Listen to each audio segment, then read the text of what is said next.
కోస పట్టించుకొని ప్రభుత్వం. బీఆర్ఎస్ రాష్ట్ర నాయకులు వ్యాళ్ల హరీష్ రెడ్డి ఆగ్రహం.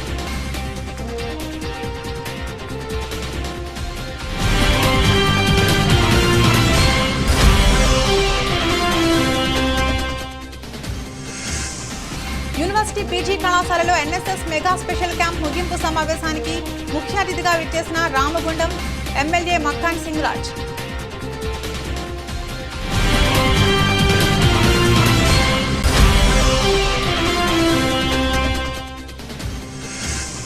కాంగ్రెస్ పార్టీ హామీలిచ్చిందే తప్ప అభివృద్ధి పనులు చేయడంలో పూర్తిగా విఫలమైంది. ప్రభుత్వంపై విమర్శలు గుప్పించిన బీఆర్ఎస్ మండల శాఖ కన్వీనర్ తాటికొండ శంకర్.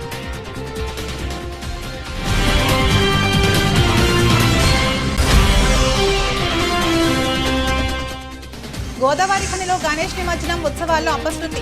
ఈరోజు తెల్లవారుజామున గోదావరిలో గణేష్ నిమజ్జనం చేస్తుండగా విగ్రహంతో పాటు బ్రిడ్జిపై నుండి నదిలో పడి రాజేష్ అనే వ్యక్తి గల్లంతు.